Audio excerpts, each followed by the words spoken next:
누가복음 8장 26절에서 39절에 보면 예수님께서 거라사인 지방에 가신 기사가 나옵니다. 근데 거기 가보면 이 군대 귀신 들린 사람을 만나게 됩니다. 사람들과 함께 살 수가 없어서 무덤가에서 지내는 군대 귀신 들린, 얼마나 귀신이 많이 들어갈 수 있냐, 한 군대 귀신이 한 사람 속에 들어갈 수 있다는 거예요. 그 위대하신 하나님이 어떻게 내 속에 계실 수 있나? 군대 귀신도 사람 속에 들어갈 수 있는 걸 보면 아, 하나님의 성령이 내 안에 계실 수 있구나 하는 것을 알 수 있죠. 그 사람의 형편이 얼마나 비참했겠어요. 그런데 그런 비참한 사람이지만 그런 복을 받은 사람, 예수님을 만났고 그래서 귀신에서 노임을 받았고 그 다음에는 그는 증인이 됩니다. 하나님의 행하신 일을 사람들에게 증거하라. 그래서 군대 귀신 들린 사람이 그 다음에는 사명자가 돼요.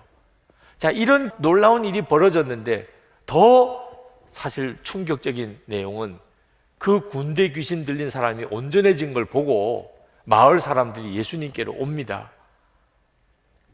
그리고는 예수님께 와서 우리를 떠나달라고 말합니다. 이 부분이 기가 막힌 부분입니다. 어떻게 그럴 수 있죠? 예수님은 그 거라사인 지방으로 오셨어요. 예수님은 구원자이십니다. 그 거라사인 마을에 하나님의 구원이 임한 거죠. 그런데 그래서 군대 귀신 들린 자가 노임을 받는 역사가 일어났습니다. 이제는 엄청난 하나님의 구원의 역사가 그 거라사인 마을에 임하게 될 텐데 이 시점에 마을 사람들이 예수님을 떠나달라고 말합니다. 예수님을 거절해요. 이유는 자기들이 치던 돼지떼가 다 몰살당한 것 때문에 이게 두려웠던 거예요. 예수님은 은혜의 주님이고 구원의 주님이 아니고 그들에게는 아주 부담스러운 존재, 자기들에게 물질적인 손해를 끼친 존재. 그들은 군대 귀신 들린 사람이 구원받은 것보다 자기들이 치던 돼지떼들이 죽은 게 더 컸어요. 마을 사람들은 군대 귀신 들린 사람보다 모든 점에서 형편이 나았습니다. 그렇지만 그것 때문에 그들은 비참한 자가 됐어요. 그들에게 오신 예수님을 거절했다니까. 이런 일 때문에 야고보 사도가 말씀하시는 겁니다. 하나님이 우리를 사랑하셔서 독생자를 주시고 그리고 예수님이 십자가에 죽으시고 성령께서 우리 가운데 임하시기 위해 부어지셨어도 거절하는 사람은 우리 하나님이 그에게 가까이 할 수가 없는 거죠. 오늘도 여러분의 마음의 중심에 정신을 똑바로 차려야 합니다. 그 거라사인 지방의 마을 사람들과 군대 귀신 들린 사람을 비교해 보면 마을 사람들이 훨씬 형편이 낫지요. 그런데 그것 때문에 그들은 영적인 갈망이 없었어요. 군대 귀신 들린 자는 얼마나 비참했나요? 그러나 그 속에는 영적인 갈망이 있었어요. 그래서 예수님으로 인하여 구원을 받았죠. 그리고는 그는 변하여 증인이 됩니다. 근데 마을 사람들은 자기들은 무슨 큰 문제가 없어요. 돼지떼 잃어버린 것만 속상하지요. 그들은 영원히 예수님으로부터 버림을 받은 자가 됩니다. 본인 스스로가 거부했으니까.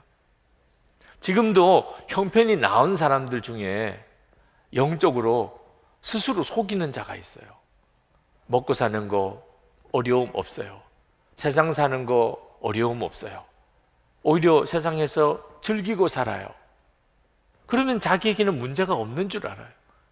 죽을 병에 걸린 사람은 너무 불쌍하고 재정적으로 어려움에 처해서 정말 가난에 찌들려 있는 사람, 이런 사람은 너무 불쌍하고, 그러나 그런 불쌍하다고 생각하는 사람이 사실은 복이 있는 사람이에요. 왜? 주님을 갈망하니까. 사실 오늘도 금요성령 집회에 오신 여러분들에게 어떤 어려운 문제가 있어서 기도하러 왔다면 지금 그 일은 여러분에게 고통스럽지만 영적으로는 여러분은 복 있는 사람이에요. 그것 때문에 하나님을 갈망하니까. 근데 형편이 좋은 사람들은 이렇게 기도회 올 이유가 없을 수 있어요. 그들 속에는 내가 무슨 기도 제목이 있어. 오늘 저녁에 불금이잖아요. 불타는 금요일. 불타는 금요일에 성령의 불을 받기 위한 자리로 오시는 분들은 참 복이 있죠. 그러나 세상 불에 휘말려 가는 나방과 같은 사람도 있거든요. 그 사람들은 형편이 좋으니까 불행한 사람, 형편이 좋으니까. 우리가 하나님 앞에서 정말 정신